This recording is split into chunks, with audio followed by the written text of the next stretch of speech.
Hi, I'm Niki Jabbour, and the tomato is the #1 vegetable planted in home gardens. But what if you don't have an in-ground space or a raised garden bed? Can you still plant tomatoes? Yes, this crop is perfect for pots, planters, and containers.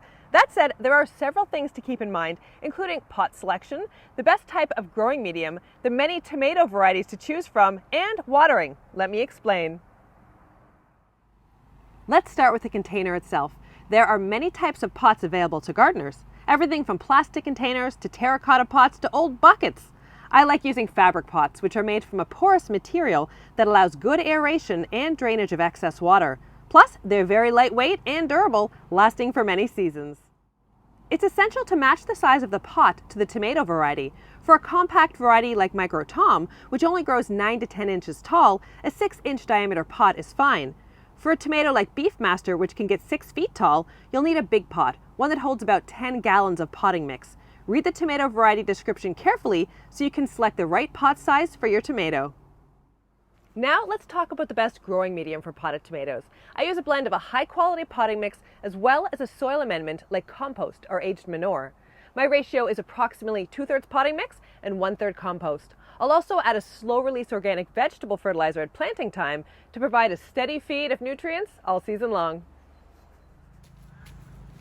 Once the container is filled, it's time to plant. Here I have Beefmaster, a slicing beefsteak type tomato with large meaty fruits that can grow up to 2 pounds.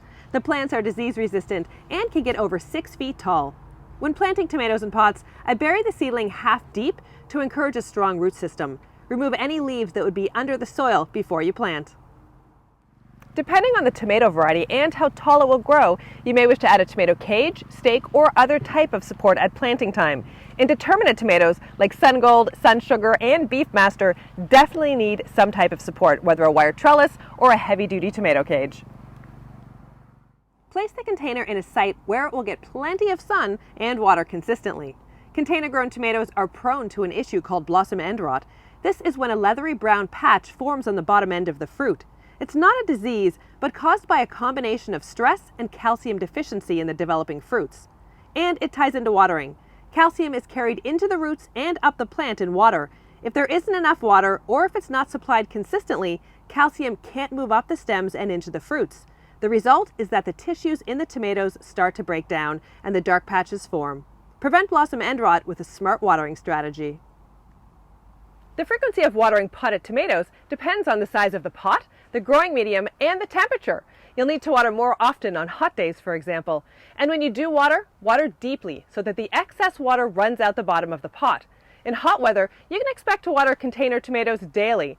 If you're not sure whether you need to grab your watering can, stick your finger an inch down into the growing medium. If it's dry, water. Happy growing!